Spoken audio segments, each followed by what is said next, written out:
భర్త లవర్కు భార్య bumper offer, నెలకు 85,000 డీల్. భర్త వివాహేతర సంబంధం పెట్టుకున్నాడని తెలిస్తే ఏ భార్య ఊరుకోదు.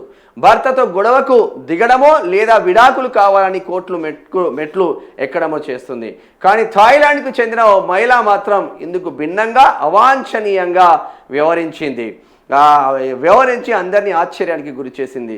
ప్రియురాలు తన భర్తతో కలిసి ఉండాలంటే నెలకు 30,000 బాట్స్ అంటే సుమారు మన కరెన్సీలో 85,000 చెల్లించాలంటూ విచిత్రమైన ప్రతిపాదన పెట్టింది.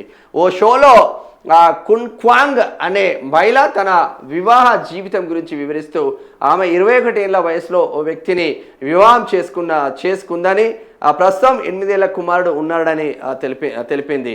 2025లో ఓ మహిళతో భర్త సోషల్ మీడియాలో చాట్ చేయడం కున్ క్వాంగ్ చూసింది. తర్వాత భర్త తరచూ ఇంటికి ఆలస్యంగా రావడం, ఎక్కువగా బయటే ఉండడం వంటివి గమనించింది. కొంతకాలం తర్వాత భర్తను ప్రశ్నించగా తాను ఓ మహిళతో రిలేషన్షిప్లో ఉన్నట్టు చెప్పాడు. ఆ సంబంధాన్ని వదులుకోవాలని గొడవ పెట్టిన వాళ్ళు కలిసే ఉంటున్నారని తెలుసుకొని తన భర్తతో కలిసి ఉండాలంటే నెలకు 30,000 బాట్స్ ఇవ్వాలి. అంటే మన కరెన్సీలో 85,000 రూపాయలు ఇవ్వాలంట. అంటే ఇద్దరు 15,000 బాట్ చొప్పున చెల్లించాలని సూచించింది. ఇది భర్తకు అద్దెకు తీసుకున్నట్టే అవుతుందని కూడా చెప్పిందని వివరించారు. అయితే ఆ మహిళ డబ్బు ఇవ్వడానికి సిద్ధమని చెప్పినా భర్త మాత్రం ఆ ప్రతిపాదనను తిరస్కరించాలని సమాచారం కాగా ఈ డీల్కు చట్టబద్ధత లేదని న్యాయ నిపుణులు చెబుతున్నారు. వారే వా భార్యాభర్తలకు ఇద్దరు పెళ్లి చేసుకున్నారు. ఆమెకి 21 సంవత్సరాలు పెళ్ళయిందంట. పెళ్ళైన తర్వాత ఓ బాబు ఉన్నాడంట 8 సంవత్సరాలు. ఆ భర్త ఇంకొక మహిళతో ఎఫ్ఐఆర్ పెట్టుకున్నాడంట.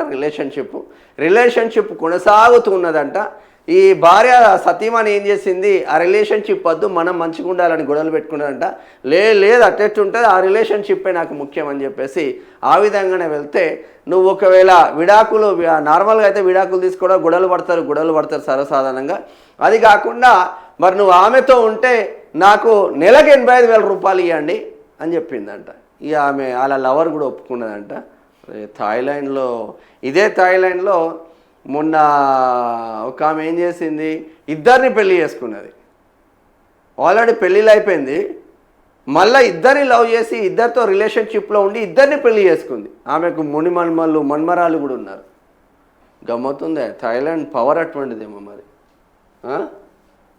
ఏమన్నా ఉన్నదా వార్త?